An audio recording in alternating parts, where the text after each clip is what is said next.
నమస్తే. Welcome to our channel. నేను Pawan. Right, దేశవ్యాప్తంగా కలిచివేస్తున్న ఒక సందర్భం పహల్గామ్‌లో ఏదైతే హిందువుల పైన టెర్రరిస్టులు దాడి చేయడం.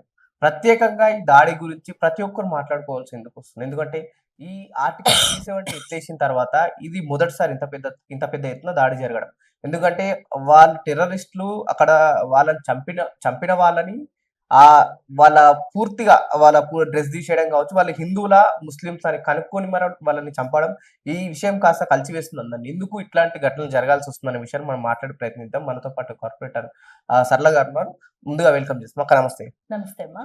ఏంటి నిన్న సాయంత్రం నుంచి ఈ విషయం పెద్ద ఎత్తున చర్చకొచ్చింది. చాలా మంది దీని విషయంలో బాధితులు ఎట్లా చూస్తారు? ముందుగా ఎవరైతే దీనివల్ల ఐఎస్ఐ దాడికి కొత్త సంస్థను పెట్టి ఆ సంస్థ మేము అని చెప్పి విచ్చలవిడిగా వాళ్ళు మీడియా వాళ్ళకి చెప్పడము, మేము రానున్న రోజుల్లో చేస్తాము అని చెప్పడం అన్నది ఇప్పుడు ప్రజలందరూ కూడా చాలా విషాదంగా ఉండడానికి. ఎందుకంటే దేశంలో భారతదేశం అఖండ భారతము, ఎప్పుడూ కూడా భారతదేశంలో ఎప్పుడూ కూడా ఏ మతాలకు అతీతంగా సెక్యులర్ కంట్రీ అని కూడా అంటారు. కరెక్టే. కానీ ఇది ఫస్ట్ వారందరికీ కూడా ఎవరైతే ఈ ఘటన అందరం కూడా ఖండిస్తున్నాము. ఖండించడమే కాదు, మళ్ళీ ఎప్పుడు ఇలా జరగకూడదు అనే భగవంతుడిని కూడా మనం ప్రార్థించుకోవాల్సిన అవసరం ఖచ్చితంగా ఉంది. ఎందుకు చాలా డేస్ తర్వాత ఇట్లాంటి దాడులు జమ్మూ కాశ్మీర్ లో మళ్ళీ మొదలైనవి ఎందుకంటారు? ఇట్లాంటి అసలు అక్కడ ఘటన ఎందుకు జరిగింది, ఎవరు చేశారు అన్నది ఇంపార్టెంట్. వారి భావం ఏంటి, వాళ్ళ ఉద్దేశం ఏంటి? ఎందుకంటే మన తెలంగాణ రాష్ట్రంలో కూడా మన ప్రజలు, మనకి ఇక్కడ రాష్ట్రంలో కూడా మన తెలుగు వారు కూడా ఎంతో మంది లుంబిని పార్కే చూడండి, గోకుల్ చాటే చూడండి, ఎల్బీ నగర్ దగ్గర సాయిబాబా గుడి, అంటే ఆ బాధ ఏంటి అన్నది మన రాష్ట్రంలో కూడా జరగడం అన్నది మనందరం ఒకప్పుడు అనుభవించాము. ఇప్పుడు అదే బాధ ఒక టూరిజం ప్లేస్, ఎందుకంటే 370 ఆర్టికల్ మొత్తం ఇలాంటి ఏది ఉండకూడదు అన్ని. ఎందుకంటే భారతదేశమే ఇస్ అ పీస్ కంట్రీ. మీరు కావాలంటే చరిత్రలో చూడొచ్చు, చరిత్రలో భారతదేశం ఎవ్వరి మీదకి ఎప్పుడు యుద్ధంకి వెళ్ళలేదు. That is clear. It is history says that. ఒకటో ప్రపంచ యుద్ధం వచ్చినా, రెండో ప్రపంచ యుద్ధం వచ్చినా, ఏది వచ్చినా కూడా భారతదేశం యుద్ధానికి ఎప్పుడూ వెళ్ళలేదు. అంటే ఎప్పుడు కూడా సమన్వయం చేసి peace country. India is a peace country where ఎప్పుడు కూడా సర్దుకుపోయే గుణం భారతీయులు అందరిలోనే ఉంటది. అందరినీ, అన్ని మతాలని సమానంగా చూసుకుని కలుపుకుని ముందుకు వెళ్ళాం కాబట్టే భారతదేశంలో కుల మతాలకు భేదాలు లేకుండా అందరు ఆశ్రయం, అంటే వేరే వేరే కంట్రీస్ ఏదైతే ఉంటాయో ఆ కంట్రీస్ లో కూడా వాళ్ళకి ఆశ్రయం ఇవ్వని వాళ్ళకి కూడా అయ్యో శరణార్థులుగా వచ్చారు, మనం ఇద్దాము అని చెప్పి పెద్ద మనసుతో మన భారతీయులందరూ కూడా శరణార్థులు ఇవ్వడం. మరి ఈ రోజు ఈ ఐఎస్ఐ దాడి ఏదైతే జరిగిందో వారు కొత్త దాని భాగాలే అవన్నీ. ఇప్పుడు వారు క్లియర్ గా ఏంటి, కాశ్మీర్ ఆ నేమ్ తో వాళ్ళు బహిరంగంగా చెప్తున్నారు.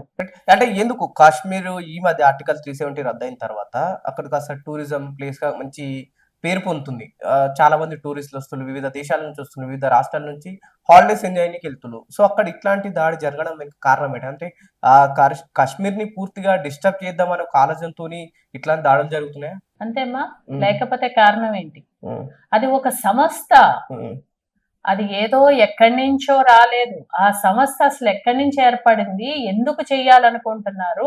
కాశ్మీర్ 370 ఆర్టికల్ అయ్యాక అందరూ కూడా టూరిస్ట్ ఈ రోజు వచ్చి ప్రధానమంత్రి గారు మోదీ గారు ఈ గొడవలు అవ్వకూడదు, సమన్వయం చేసుకుని దాన్ని కలుపుకొని భారతదేశంలో ఐక్యం, వాళ్ళు కూడా ధైర్యంగా ఉండాలి అని ఇవన్నీ పెడితే ఈ రోజు ఈ సంస్థలు ఏదైతే, ఎందుకంటే దీనికి ఎందుకు మనం ఇంకా ఖండించాల్సిన అవసరం ఉందంటే, మన హైదరాబాద్ నగరంలో ఎప్పుడు కూడా కవచ కుండలాగా మనకు ఉన్న గత ప్రభుత్వం అవనియండి, ఇప్పుడున్న ప్రభుత్వాలు గాని శరణార్థులుగా ఎవరైతే ఈ ఐఎస్ఐ వాళ్ళు ఉన్నారో మన హైదరాబాద్ లో మాత్రం వారికి ఆశ్రయాలు ఇవ్వడం జరిగింది. ఇది వాస్తవం. That is proven. ఎందుకంటే మనకి లుంబిని చాట్ అయినప్పుడు అవనియండి, ఎల్బీ నగర్, దిల్షుద్ నగర్ సాయిబాబా గుడి దగ్గర అవనియండి, లేకపోతే గోకుల్ చాట్ అవనియండి, వారు మనకి లీగల్ గా ఏమంటారు దాన్ని రీసెర్చ్ చేసి వాళ్ళు వెరిఫై చేసుకుని చేశాక వారికి తెలిసింది కొంతమంది ఇక్కడ ఆశ్రయం ఇచ్చారు అని అప్పట్లో చెప్పారు. అంటే ఇప్పటికీ బీజేపీ పార్టీ వాళ్ళు ఆరోపిస్తూ వస్తున్నారు ఓల్డ్ సిటీలో అది ఇంకా ఉన్నారంట. ఖచ్చితంగా ఇంకా ఉన్నారంటారా అట్లాంటి వాళ్ళు? అసలు లేకపోతే వారికి ఎవరు ఇస్తున్నారు? ఇప్పుడు ఎండ్ ఆఫ్ ద డే మన భారతదేశంలోనే ఆ దాడులు జరుగుతున్నాయి. భారతదేశంలో దాడి జరిగినప్పుడు అదే ఈ హైదరాబాద్ ఒక రూట్ అని వాళ్ళు ఎప్పుడో ఎంఐఎం వారు 15 నిమిషాలు హిందువులు అందరూ తప్పుకుంటే హిందువులు మేము 15 నిమిషాలు టైం ఇస్తే హిందువులందరినీ మేము ఫినిష్ చేయగలం, మా బలం అది అని చెప్పారు. అసలు వీళ్ళు వచ్చింది ఎక్కడి నుంచి, వీళ్ళు ఉన్నది ఎక్కడ? ఇదే దేశంలో ఉంటూ ఇదే దేశ భూమి నుంచి పండిన ధాన్యాన్ని తింటూ భోజనం తింటూ ఆ భూమి గురించి ఆ మనుషుల గురించి మాట్లాడే ధైర్యం ఎలా వస్తుంది? అది చాలా ఖండించాల్సిన విషయం. మన ఇప్పుడు ఏదైతే ప్రభుత్వం ఉందో, హోమ్ మినిస్ట్రీ ఉందో, ఇక్కడ కూడా హైదరాబాద్ నగరంలో వాళ్ళు ఖచ్చితంగా అన్ని వెరిఫై చేయించాలి. ఎందుకంటే ఇది చిన్న విషయం కాదు. ఇప్పుడు మనకి ఆంధ్రాలో కూడా ఒక ఇద్దరు గతించడం జరిగింది. అంటే వారు ఎంతో సంతోషంగా ఏదో చూద్దాము అన్ని అయిపోయినాయి, ఇంకా మనకి ఏ గొడవలు లేవు అనే కాన్ఫిడెన్స్ తో వారు వెళ్ళిన వాళ్ళని ఆ కాన్ఫిడెన్స్ ని తీయడానికే చేశారు. ఇది ప్రీ ప్లాన్డ్. అంటే ఇంత దుర్మార్గంగా చంపడానికి గల కారణం ఏంటంటే హిందువులా ముస్లింలా అని ఒక నిర్ధారించుకొని మరి టెర్రరిస్టులు చంపడానికి గల కారణం ఏంటంటారు? వారు అక్కడ వీడియోస్ కొన్ని లీక్ అయినాయి, కొన్ని వచ్చినాయి కూడా. వారు తీసి వారు హిందువా కాదా అని వెరిఫై చేసి వారు చంపడం, ఇంతకన్నా ఏం ప్రూఫ్ కావాలి? హిందువుల్నే మేము చంపుతాము అన్నది క్లారిటీ వారే చెప్తున్నారు ఓపెన్ గా. అలాంటిది హైదరాబాద్ నగరంలో కూడా రేపు జరగదనేముంది? ఈ ప్రభుత్వాలు వాళ్ళకి ఆశ్రయం ఎవరనే ఉంది, ఇప్పుడు ఉన్నారేమో కూడా మాకు తెలియదు. హిందువులకు థ్రెట్ ఉందంటారా ఇప్పుడు ఈ సంఘటన చూస్తే? ఖచ్చితంగా భయం వస్తుందమ్మా, ప్రజల్లో భయభ్రాంతులు పడతాము. ఎందుకంటే మనుషులు అందరము ప్రశాంతంగా బ్రతికే జీవితంలో ఎప్పుడు కూడా ఎన్నో ఇయర్స్, మేబీ 100-200 ఇయర్స్ తీసుకున్నా ఎప్పుడు కూడా భారతదేశం యుద్ధాలకు వెళ్ళలేదు. అది చిన్న విషయం కాదు. అంటే మన మనస్తత్వం ఏంటి అన్నది వేరే కంట్రీస్ కూడా ఇంకా సమన్వయం చేసుకుని యుద్ధాలు వద్దు అని చెప్పి మనం అంటాం. ఇప్పుడు ఎందుకు ప్రధానంగా టూరిజం ప్లేస్ డిస్టర్బ్ చేయాల్సిన అవసరం ఏమొస్తుందంటారు? అక్కడ చాలా వరకు కాశ్మీర్ డెవలప్ అయ్యే ఛాన్సెస్ ఊహానావాదులు వాళ్ళ లాభాల కోసం ప్రజల్ని భయభ్రాంతులు చేసి దీని వల్ల ఇది జరిగింది అని నిందలు వేసి వాళ్ళు మాట్లాడడానికి, లేకపోతే దేని గురించి? అసలు ఇది ఎంత ఐఎస్ఐ అన్నది అసలు అది ఒక సంస్థే కదా. ఉగ్రవాదం ఈజ్ నాట్ వేరే ప్లానెట్ నుంచి రాలేదు కదా, మనుషులు చేసే పని. ఆ మనుషులకి ఎవరు ఆశ్రయం? వాళ్ళు క్లియర్ గా చెప్పారు, పాకిస్తానీ వాళ్ళు ఎవరో ఉన్నారని చెప్తున్నారు. అలాగే వేరే ఎక్కడో ఉన్నారు. అంటే మేము పూర్తిగా కొన్ని మీడియాలో చూసిన దాన్ని బట్టి, మేము అసెస్ చేసుకున్న దాన్ని బట్టి వారు చెప్పేది పాకిస్తాన్ వాళ్ళు ఉన్నారు అందులో ఇన్వాల్వ్ అని క్లియర్ గా చెప్పడం కొంచెం జరుగుతుంది. కానీ అది మనం చాలా బాధపడాల్సిన విషయం. ఇది కొంతమంది కాంగ్రెస్ పార్టీ నుంచి కావచ్చు, కొందరు వివిధ సంఘాల నాయకులు మాత్రం ఎందుకు ఇంత హోమ్ మినిస్టర్ అక్కడ బలమైన హోమ్ మినిస్టర్ ఉండి కావచ్చు, లేకపోతే భద్రతా బలగాలు విఫలం చెందాయని చెప్పేసి కొన్ని వ్యాఖ్యలు చేసిన వాళ్ళపై ఏం చెప్తారు? చిన్నది ఆలోచించాల్సిన అవసరం ఉందమ్మా. This is a accident. Accident is different.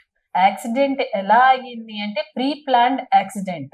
ఆ ప్రీ ప్లాన్డ్ యాక్సిడెంట్ ఏదైతే చేశారో దానికి కారణం ఎవరు అన్నది ఎన్ఐఎఫ్ వాళ్ళు కనుక్కుంటారు. ఇప్పుడు నేను అదే అంటున్నాను. ఇప్పుడు ఎగ్జాంపుల్, ఇప్పుడు ఎన్ఐఎఫ్ వాళ్ళు ఏదైతే మన తెలంగాణ రాష్ట్రంలో ఇప్పుడున్న ప్రభుత్వం గాని గత ప్రభుత్వం గాని ఏళ్ళకే ఆశ్రయాలు ఇచ్చి, ఎందుకంటే ప్రభుత్వం డిపార్ట్మెంట్స్, హోమ్ మినిస్ట్రీ, మన తెలంగాణ హోమ్ మినిస్ట్రీ జాగ్రత్త పడాల్సిన అవసరం ఉంది. సపోజ్ వాళ్ళు చూడకపోతే ఇదే మన హైదరాబాద్ నగరంలో కూడా మొత్తం ఓల్డ్ సిటీ అంతా కూడా, ఓల్డ్ సిటీయే కాదు హైదరాబాద్ నగరాన్ని మొత్తం వారు వెరిఫై చేసి ఎన్ఐఎఫ్ వాళ్ళు కొంచెం చూడాల్సిన అవసరం కూడా వస్తుంది. ఎందుకంటే స్టేట్ సెక్యూరిటీ చేయలేనప్పుడు ఆటోమేటిక్ గా సెంట్రల్ రావాల్సిన అవసరం. కాంగ్రెస్ పార్టీ అయితే బలంగా ఆరోపిస్తుంది, మొదటి నుంచి మోదీ ప్రభుత్వం ఇట్లాంటి విఫలాలు జరుగుతూనే ఉన్నాయి, ఎందుకు ఇంకా కఠినమైన చర్యలు తీసుకుంటారు? చెప్పమనండి అమ్మా, ఏం జరిగింది? ఎవరి ప్రభుత్వాల్లో లుంబిని పార్క్ లో ఇన్సిడెంట్ అయ్యింది? ఎవరి ప్రభుత్వంలో గోకుల్ చాట్ అయ్యింది? అప్పుడు కాంగ్రెస్ ప్రభుత్వం కాదా ఇక్కడ ఉన్నది? అవన్నీ ఏం జరిగినాయి అన్నది అంటే పేపర్ మీద కనిపించేవి చరిత్ర రాసి జరిగిన ఇన్సిడెంట్స్ మీద మనం ఇప్పుడు చర్చించుకుంటున్నాం. ఇంకా అలా మాట్లాడుతున్నారు, రాజకీయం చేయడం అన్నది చాలా తప్పు. ఫస్ట్ పాయింట్, అసలు వారు ముందు సమాధానం చెప్పాలి ఈ రోజు. ఎందుకంటే ఇక్కడ మనకి ఏదైతే ఎంఐఎం పార్టీ అన్నామో అదే ఓల్డ్ సిటీలో కొంతమంది దొరికారని అప్పుడు చెప్పారు గోకుల్ చాట్ అప్పుడు. మరి అప్పుడు ఎవరున్నారు? అందరూ ఖండిస్తున్నారు, కానీ మనుషులు పోయిన మనుషులు తిరిగి రారు. ఖండించడం కాదు, మాకు కావాల్సింది ఖచ్చితంగా ఇక్కడ ఉన్న ప్రభుత్వాలు ఏదైతే ఉన్నాయో తెలంగాణ రాష్ట్రంలో కూడా హోమ్ మినిస్ట్రీ ఏదైతే ఉందో వారు కూడా అప్రమత్తం అవి రేపు రానున్న రోజుల్లో ఏమి ఇబ్బంది రాకుండా మనం చూసుకోవాల్సిన అవసరం ఖచ్చితంగా ఉంది. ప్రజలు రక్షించాల్సిన బాధ్యత ఇక్కడ ప్రభుత్వానికి ఉంది. ప్రధానంగా మనకు సోషల్ మీడియాలలో కనిపించే కొన్ని పోస్టులు ఒకవైపు ఈ సౌత్ స్టేట్లలో లాంగ్వేజ్ గురించి గొడవ, లేదంటే ఇప్పుడు తెలుగు రాష్ట్రాలలో ఈ కులాల గురించి గొడవ అవుతుంది కదా, ఎందుకు ఇంత బలంగా పట్టించుకున్న ఇట్లాంటి గొడవలు మతాల గురించి ఎందుకు ఆలోచించట్లేదు అని చెప్పేసి కొన్ని పోస్టులు వస్తున్నాయి. వాటి గురించి ఏం చెప్తారు? అసలు అలా కదమ్మా, మన రాష్ట్రంలో మనం హిందూ, నేను హిందూ అని చెప్పడంలో తప్పే ఉంది. ఇప్పుడు సోకాల్డ్ మన కాంగ్రెస్ ప్రభుత్వం ఉంది, బిఆర్ఎస్ వాళ్ళు హిందూ అంటే ఇది సెక్యులర్ కంట్రీ, మీరు అలా ఎలా అంటారంటే అదేంటమ్మా, ఒక ముస్లిం ముస్లిం అని చెప్పుకోగలిగినప్పుడు ఒక హిందూ హిందూ అని చెప్పుకుంటే అది తప్ప అని అడుగుతున్నాం. దానికి ఖచ్చితంగా సమాధానం చెప్పాలి. నేను హిందూనమ్మా, నేను హిందూగా పుట్టాను, నేను Hindu, Hindu is a culture of our life అంటారు. ఎస్, దాన్ని ఎలాగన్నా తీసుకోవచ్చు. నేను ఆ కల్చర్ లో నేను అలా బ్రతుకుతున్నవే నా హిందూయిజం. నేను ఆ భావాలతో, శాంతి భావాలతో అందరినీ దగ్గర తీసుకుని అందరినీ కలుపుకుని బతుకుని ఉండే హిందువుల్ని ఈ రోజు వాళ్ళు ఏంటి, వాళ్ళ పేరేంటి అని చెప్పి చంపినప్పుడు మేము ఎందుకు మాట్లాడకూడదు? మన భారతదేశంలో మన మనుషుల కోసం మనం మాట్లాడకూడదు? సెక్యులర్ కంట్రీ ఇది అంటాం, ఎంతవరకు కరెక్ట్? ఖచ్చితంగా ఇది ఏదైతే ఉందో దీనికి అసలు వాళ్ళ రూట్స్ నుంచి వాళ్ళని తీయాల్సిన అవసరం ఉంటది. ఖచ్చితంగా ప్రధానమంత్రి గారు దాని గురించి చర్య తీసుకుంటారు. ఎందుకంటే మా అందరికీ నమ్మకం ఉంది, ప్రజలకు కూడా నమ్మకం. సెక్యులర్ పదాన్ని వ్యతిరేకిస్తున్నా ఇప్పుడు ఇతర పట్ల వాళ్ళు చెప్తున్న ఆ మాటల్ని. అసలు సెక్యులర్ అంటే ఏంటమ్మా? ఇప్పుడు సపోజ్ ఇక్కడ మనకి అంటే దీనికి అసలు కనెక్టెడ్ కాదు. ఈ రోజు సెక్యులర్ కంట్రీ అంటే ఏంటి అన్ని అందరినీ ఒప్పుకోవడమా? అయితే సరే, ఈ రోజు ఏ రజాకారులతో పుట్టిన పార్టీ ఉందో వాళ్ళ వారసత్వంతో పుట్టిన ఎంఐఎం పార్టీ ఇక్కడ వాళ్ళు కూడా వ్యతిరేకిస్తున్నారు టెర్రరిజాన్ని. టెర్రరిజం అందరం వ్యతిరేకిస్తామా? వాళ్ళు వ్యతిరేకిస్తున్నారు, కానీ వాళ్ళకి ఆశ్రయాలు ఎవరు ఇచ్చారు? మాట్లాడడానికి చాలా మాట్లాడతారు. వాళ్ళు క్లియర్ గా మరి దాని గురించి చెప్పానండి. అయితే ఓకే, వారు వ్యతిరేకిస్తున్నారు, వీరు హిందువా ముస్లిమా అని చెప్పి చూసి దాన్ని వీడియో తీసి వారు చంపారు. ప్రధానంగా హిందువుల్ని టార్గెట్ చేయాల్సి, అక్కడ ముస్లిమ్స్ ఉన్నారు, వారిని చంపలేదు అన్నది ప్రూవెన్. ఇదేదో మనము కల్పించింది కాదు. అక్కడ జరిగిన ఇన్సిడెంట్ గురించి మనం అది చూసి దాని గురించి ఇలా చేశారా అని ఇప్పుడు మనం ఆలోచించాల్సిన అవసరం వచ్చింది. అంటే పర్టికులర్ హిందువులు ఎందుకు ఎంచుకోవాల్సి వస్తుంది? అంటే టెర్రరిజం అనేది ఓవరాల్ అటాక్ చేసే అవసరం ఉంటది ఇప్పుడు ఇక్కడైనా. అదే కదమ్మా, అదే అంటుంటప్పుడు వాళ్ళు డిఫరెంట్ ఆర్గనైజేషన్, అసలు ఆ కిల్లింగ్ అన్నది ఎందుకు వస్తుంది? What is their agenda? Terrorist అంటే ఏంటి, దేనికోసం చేస్తున్నారు, ఎవరు వాళ్ళ వెనకాల ఉన్నారు? ప్రభుత్వాల బలం లేకుండా అదేమంటారు అసలు వాళ్ళు అంతా చూసి వాళ్ళు ఇక్కడ మన తెలంగాణలో అయితే ఇట్స్ లైక్ అ షాక్. వాళ్ళు ఇక్కడే దొరికారు. ఇప్పుడు ఎన్ఐఎఫ్ వాళ్ళు అక్కడ చూస్తున్నారు, అన్ని వెరిఫై చేస్తున్నారు, కానీ మనుషులు తిరిగి రారు కదమ్మా. చనిపోయిన వాళ్ళు వస్తారా? ఆ చనిపోయిన రక్తంలో హిందువా ముస్లిమా అని చూసి చంపారాడు. కానీ యాక్సిడెంట్ ఈస్ డిఫరెంట్. అది తెలీదు. చావు వచ్చేటప్పుడు ఏదైనా కార్ గుద్దితే అది హిందూ ముస్లిం అనేది అదే యాక్సిడెంట్ అంటాం. ఇది ఎవ్రీథింగ్ ఈజ్ నోన్. కావాలని టార్గెట్ చేశారు. కావాలని టార్గెట్ చేయకపోతే ఒక వ్యక్తిని నీవు ఒక పేరేంటి అని అడిగి వాళ్ళ అంటే చాలా చెప్పుకుంటే చాలా సెన్సిటివ్ ఇష్యూ కాబట్టి మాట్లాడట్లేదమ్మా. పేరు అన్ని కనుక్కుని ఓన్లీ హిందూని చంపి ముస్లిం వదిలేశారమ్మా. అక్కడ ఎదురుగా కనిపిస్తుంది.